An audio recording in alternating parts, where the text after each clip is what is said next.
It is very important for us right now, as a society as a whole, to unstigmatize addiction. People will say, hey Jacob, well, these people got themselves into this. It's their fault they're addicted to it. Why should I care? What's the problem with it? It doesn't matter. The fact of the matter is, once drug use becomes more prevalent in somebody's life, they become addicted. They have no control over their physical or mental need for this substance. And for us to progress in helping these people, whether they deserve it or not, is to look at this as a mental illness, because that is exactly what it is at the end of the day. The reason drug addiction happens, or addiction to anything, gambling, food, drinking water, who knows, right? So it happens because we have this neurotransmitter in our brain called dopamine. You've heard it been tossed around. What it does is control the pleasure system of our brain. So when you go gambling and win the big jackpot, or when you drink and you get that little buzz and it makes you feel woo better, right? That's your brain telling you that it likes this. It is releasing dopamine. That is the pleasure of it. The media currently makes it out that this heroin epidemic is so horrible, so terrible, except they are leaving out that America uses 90% of the world's prescription pain medication. And when you think about it, prescription medication can be the biggest gateway drug of them all.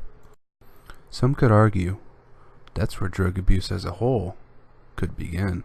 Now, as you see in the categories listed in this picture, it shows you exactly what these certain listed medications that are color-coded do to your brain when you take them.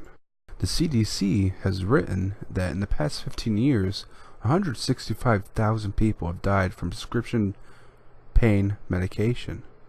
And the most overdosed opioids out there, which is pain medicine, is methadone, oxycodone, or oxycontin, hydrocodone, or Vicodin.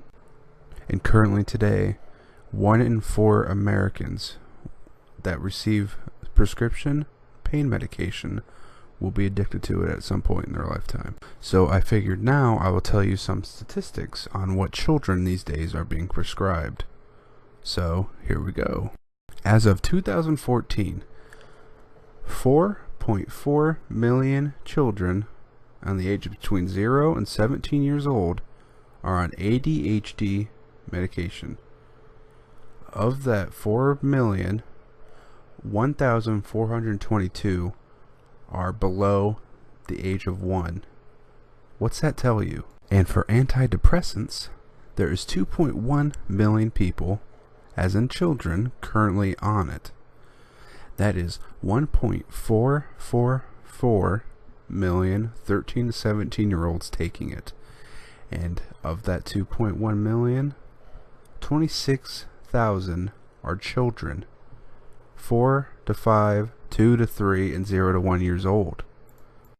800,000 children are currently on psychotics as of 2014.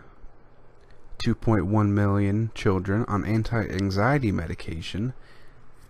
227,000 of that is 0 to 1 years old.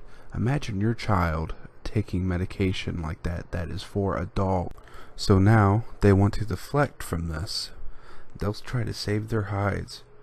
That's one of the few reasons why marijuana has not been legalized federally. They are making money off of our pain and misery.